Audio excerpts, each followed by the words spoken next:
नमस्कार दोस्तों, स्वागत है आपका अपने YouTube चैनल श्री शिव ज्योतिष केंद्र में।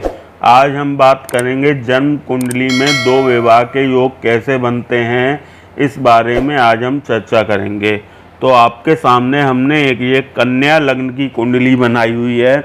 लग्न यानी पहले भाव में 6 नंबर लिखा हुआ है।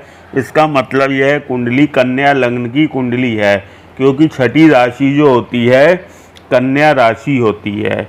अच्छा, कोई सी भी लग्न कुंडली हो, शादी विवाह का जो देखा जाता है वह 7वें घर से देखा जाता है। ये 7वां घर होता है, इसे हम सप्तम भाव कहते हैं और सप्तम भाव के स्वामी को सप्तमेश कहते हैं।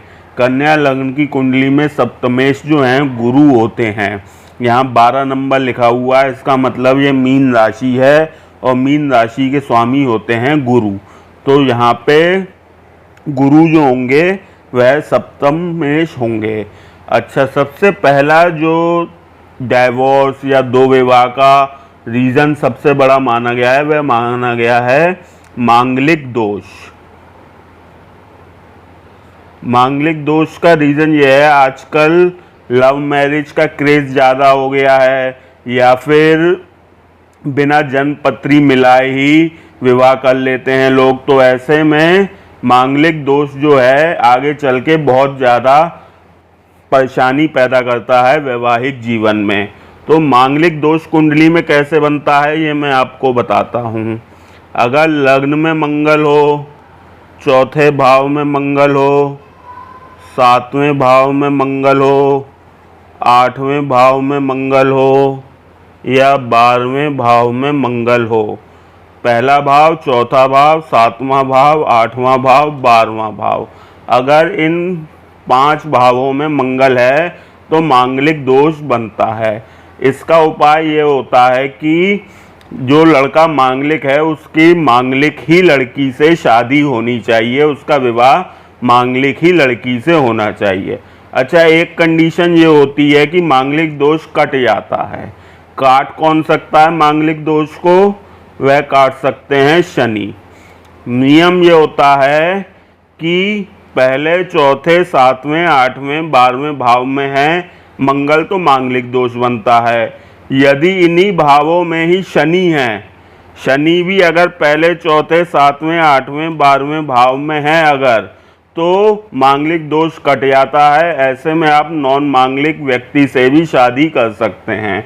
एग्जाम्पल के तौर पे मैं आपको बताता हूँ। सपोज करो आपकी कुंडली में मंगल यहाँ बैठे हैं और शनि यहाँ पे बैठे हैं, तो मंगल दोष कट जाएगा, आप नॉन मांगलिक की गिनती में आएंगे। शनि जो होते हैं मांगलिक दोष काट देते हैं। तो पहला रीज़न जो होता है डाइवोर्स का वह सबसे प्रखंड माना गया है मांगलिक दोष को।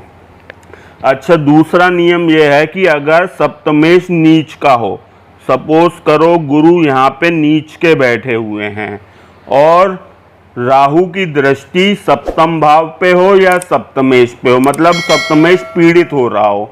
अब राहु की दृष्टि कहाँ से पड़ेगी?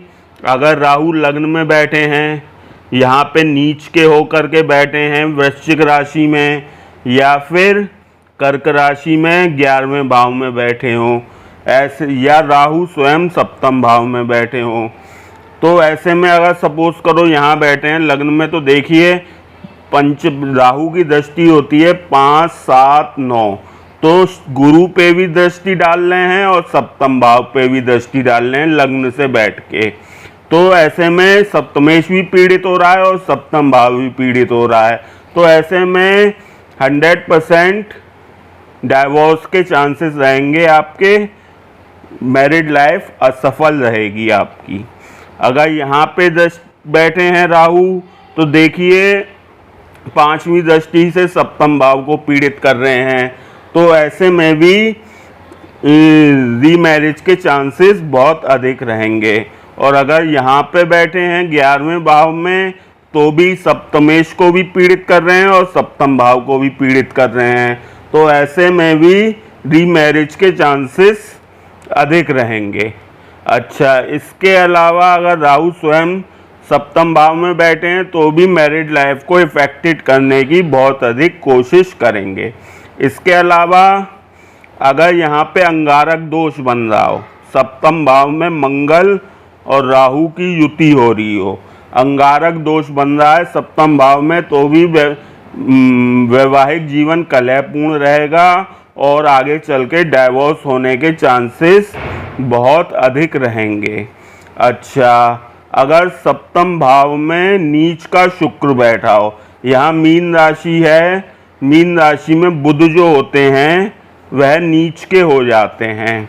अगर यहाँ पे नीच का बुध बैठा है मीन राशि में, तो ऐसे में भी वैवाहिक जीवन को बुध भी इफेक्टेड कर सकते हैं, क्योंकि सप्तमेश भी नीच का है और सप्तम भाव में बुध भी नीच के बैठे हुए हैं। तो ऐसे में भी वैवाहिक जीवन आपका कलहपूर्ण रहेगा और आगे चल के डाइवोर्स के चांसेस, तलाक के चांसेस बन सकते हैं। इसके अलावा अगर यहाँ पे किसी शुभ ग्रह की दृष्टि नहीं पड़ रही हो सप्तम भाव पे, जैसे सपोज करो यहाँ पे नीच का शुक्र बैठे हैं, समझें, और सूर्य भी बैठे हुए हैं अगर, क्योंकि सूर्य शुक्र, सूर्य बुध, बुध शुक्र, इन ये गोचर में लगभग साथ में रहते हैं, तो अधिकांश कुंडलियों में इनकी गोचर में एक साथ ही देखे जाते हैं, कभी एक घर आगे कभी एक घर पीछे हो गए, तो सूर्य बुध और शुक्र भी लगभग साथ में ही रहते हैं। सपोज करो यहाँ सूर्य बुध शुक्र बैठे हुए हैं, यहाँ पे राहु बैठे हुए हैं, तो ऐसे में भी रीमैरिज के चांसेस अधिक रहेंगे, क्योंकि देखिए पहला नियम भी आपका पूरा हो रहा है कि सप्तमेश नीच का है, राहु की दृष्टि सप्तम भाव पे भी है और सप्तमेश पर भी है, और यहाँ पे नीच के शुक्र का है लेकिन नीच भंग हो रहा है, तो यहाँ पे अगर बुध और शुक्र इकट्ठे बैठे हैं तो नीच भंग हो जाएगा, तो ये ग्रह इतना ज़्यादा इफेक्ट नहीं डाल पाएंगे, लेकिन राहु अपना पूरा गेम खेलेंगे और बहुत अधिक कोशिश करेंगे कि वैवाहिक जीवन में कलेश या तनाव पैदा करने की कोशिश करेंगे। तो इस प्रकार से मंगल का भी मैंने आपको बता दिया और गुरु का भी बता दिया, राहु का भी बता दिया, नीच के बुध का भी बता दिया। तो इस प्रकार से कन्या लग्न की कुंडली में वैवाहिक 2 विवाह के योग देखे जाते हैं। आशा करते हैं वीडियो आपको पसंद आई होगी। वीडियो पसंद आई हो वीडियो को लाइक करें, चैनल को सब्सक्राइब करें। बहुत बहुत धन्यवाद आपका वीडियो देखने के लिए।